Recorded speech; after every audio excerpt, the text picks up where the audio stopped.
Powered by the Montana Television Network. This is the 5:30 News on KPAX, Montana's news leader. Good evening, I'm Jill Valley. And I'm Dennis Bragg. Breaking news tonight, 30 coal car trains derail in northwest Montana. Now, this derailment happened last night around 11 o'clock near Noxon, 50 miles west of Thompson Falls. Montana Rail Link spokesman Jim Lewis says about 30 coal cars derailed on an MRL main line. Lewis says there were no injuries. The train wasn't hauling hazardous material. The cause of the derailment right now is under investigation. There is a team on site starting the cleanup process.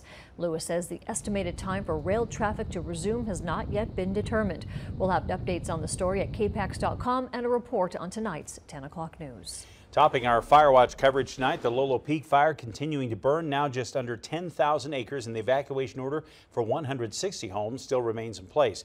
The fire has grown from westerly winds and still remains a threat, leaving evacuees unsure when they'll be able to head home. MTN's Kent Lunsett spoke with a group of Mill Creek neighbors who say despite this stressful time, they've created a home away from home. This is my home away from home at the moment. Sheila Rupp, along with her closest neighbors, are trying to make the best of the situation by sticking together during this tough time. They say fire officials gave them plenty of warning, which has allowed them to make this comfortable arrangement. Hello, neighbors. Well, I've had 30 days since the fire started July 15th. I've been able to see it out my back window. It's my backyard. So I've been keeping an eye on it, and I just felt led to go through my things, and so I started packing. These neighbors are just a handful of families that were forced to leave their homes on Sunday morning. As the fire continues to burn, crews are doing their best to update evacuees as information comes out. Now, it's a day-to-day situation to where today, on Monday, we've now got southwesterly to westerly winds returning, so it's another afternoon of potential active fire behavior. The homes in Mill Creek and adjacent areas are still under threat from an advancing wildfire. 160 homes along Highway 12 between Bear Creek area and Fort Fizzle were told to evacuate their homes.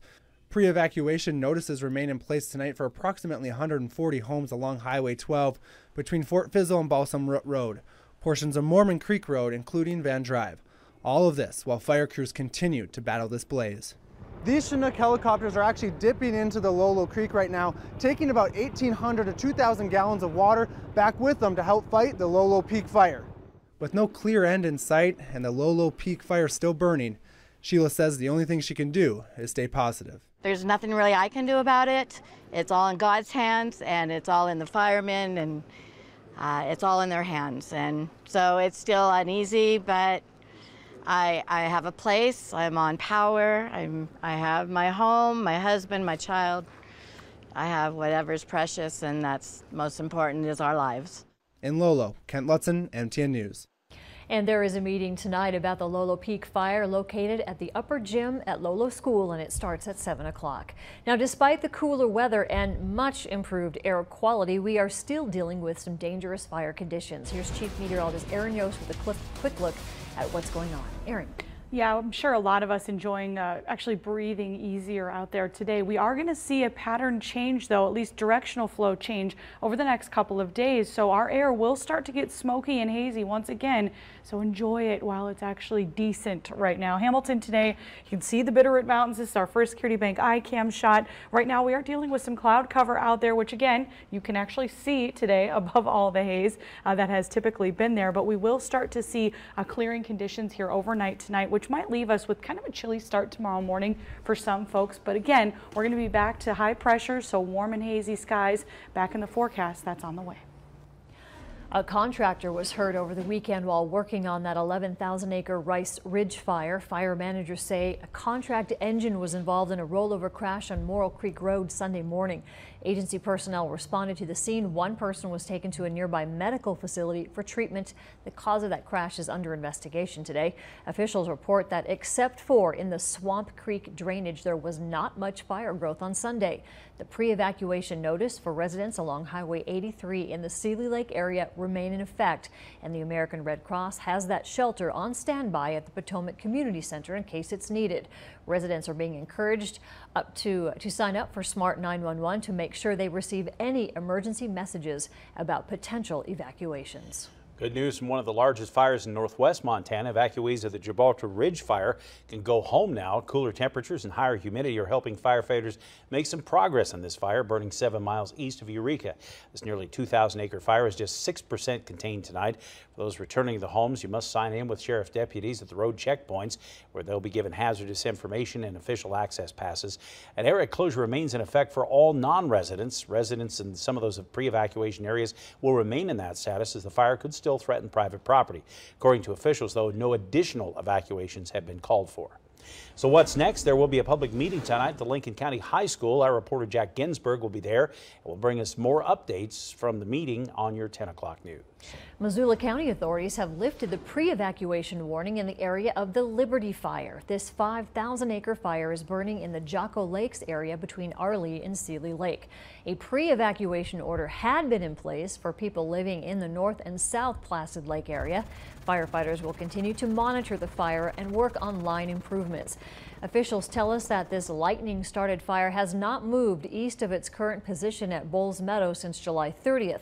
The closest uncontrolled fire perimeter is more than 9 miles away from Placid Lake. Fire managers have announced that there will be a public meeting to talk about a pair of wildfires burning in the Finley Point area. This is the Blue Bay Fire. It's about 48 acres with 10% containment. And then there's the Blue Bay Fire 2, holding at 2 acres, and it's now fully contained. The meeting about these two fires will start at 7 o'clock at the Blue Bay Campground tonight. There's also a public meeting to talk about the Rice Ridge Fire. That is also tonight at 6 o'clock at the Seeley Lake Elementary School. And you can find reports on all of the fires burning in western Montana on our website, where we continue to track the details and bring you that critical information on air, online, on Facebook, and on Twitter. You can also download our free KPAX mobile app. In other news this afternoon, authorities have released the name of the man who drowned on Friday evening west of Missoula. Missoula County Sheriff T.J. McDermott says the man who fell into the Clark Fork River was 31-year-old Johnny Lee Severson of Missoula. Initial reports stated Severson died after the platform he was standing on gave way, sending him into the water. That happened at about 6 p.m. Friday near Kona Ranch Road. Authorities told MTN News on Friday the victim and another man were working on a platform above the long irrigation ditch when it gave way. A Missoula man is accused of attempted murder after shooting at 2 people during a domestic dispute last month. 37-year-old Jamison Richmond faces several charges, including 2 counts of attempted homicide, aggravated burglary, and assault with a weapon. Prosecutors say in court documents on July 5th, Richmond broke into his ex-wife's home while her and another ex-husband, who was at the house at the time. Richmond reportedly put a pistol to the woman's chest and pulled the trigger, but it didn't fire. During a struggle, a shot was fired into the ceiling. Richmond left the house and fired again outside. Prosecutors say meth use is suspected. Other charges for similar offenses may be coming. In court on Monday, Richmond's bail was set at $250,000. Well, Western Montana Fair organizers are calling this year's event an overwhelming success that far surpassed its attendance and financial goals. But as MTN's Don Fisher shows us, organizers know there is room for improvement, particularly with the property's infrastructure. The 138th Western Montana Fair saw record attendance thanks to free admission, including an estimated 25% sales boost for the carnival and gains to arena event attendance and local vendor profits. Fair Director Emily Bentley says the risk to implement free admission paid off in a big way. We're still running the numbers, but it looks like attendance was up at least 20%, and we were hoping for 15. It's probably a lot higher than that. We can say with confidence that we made up the $100,000 in gate charge. We are on track to actually even surpass that. The only major hiccup came on Friday evening when the 4-H cafe at the fairgrounds caught fire.